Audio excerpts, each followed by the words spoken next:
আসসালামু আলাইকুম প্রিয় বন্ধুরা, আশা করছি আপনারা সকলে খুব ভালো আছেন। আজকে আবারও চলে এলাম ছোট্ট একটি ভৌতিক ঘটনা নিয়ে। আজকে আপনাদেরকে শোনাবো বন্ধ ঘরের আলো নিয়ে একটি ভয়ঙ্কর ভূতুড়ে ঘটনা।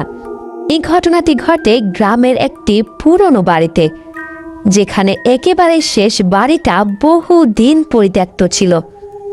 বাড়ির মালিক পরিবার সহ এক রাতে মারা যায়, কিভাবে কেউ জানে না। তারপর থেকে ঘরটা তালাবদ্ধ অবস্থায় পড়ে আছে। কিন্তু আশ্চর্যের ব্যাপার, রাতে ওই ঘরের জানালা দিয়ে আলো দেখা যায়। যখন ওই ঘরেতে কেউ থাকেই না, তখন এই আলোটা কিসের?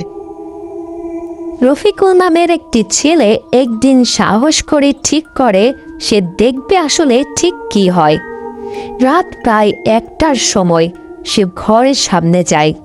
চারপাশ তখনও নিস্তব্ধ। হঠাৎ ঘরের ভেতর থেকে শব্দ আসে, থালা নামানোর শব্দ, হাঁটার শব্দ, শিশুর হাসির শব্দ। তারপর জানালায় আলো জ্বলে ওঠে। রফিকুল খুব ধীরে দরজায় হাত দেয়। তালা খুলে যায় আচমকায়। ভেতরে ঢুকতেই আলোটা নিভে যায়। ঘরের মাঝখানে সে দেখে সব মানুষ বসে আছে, বাবা মা বাচ্চা সবাই, কিন্তু কারো চোখ নড়ে না। একজন ধীরে ধীরে মাথা ঘুরিয়ে রফিকুলের দিকে তাকায়।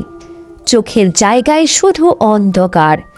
লোকটা বলে, আমরা রাতে থাকি, দিনে না। সব আলো আবারও নিভে যায়। রফিকুলের মনে তখন ভয় জন্মায়। যেখানে বাড়িতে কেউ থাকে না, সেখানে পরিবার সহ এতগুলো মানুষ এখানে কি করে এলো? হঠাৎ করে রফিকুল মাথা ঘুরে অজ্ঞান হয়ে সেখানেই পড়ে যায় এবং জ্ঞান ফেরে পরদিন সকালে। জ্ঞান ফিরে পেয়ে সে আবারও সব কিছু ঠিক দেখতে পায়। এমনকি সে দেখতে পায় সে আর ঘরের মধ্যে নেই, সে ঘরের বাইরেই দাঁড়িয়ে আছে এবং ঘরটি আগের অবস্থায় তালাবদ্ধ হয়ে পড়ে আছে। এই ঘটনায় রফিকুল অনেকটাই ভয় পায় এবং সে প্রতিজ্ঞা করে ওই ঘরের আশেপাশেও আর কখনো সে যাবে না। তো বন্ধুরা, এখানে এই গল্পটি শেষ হয়।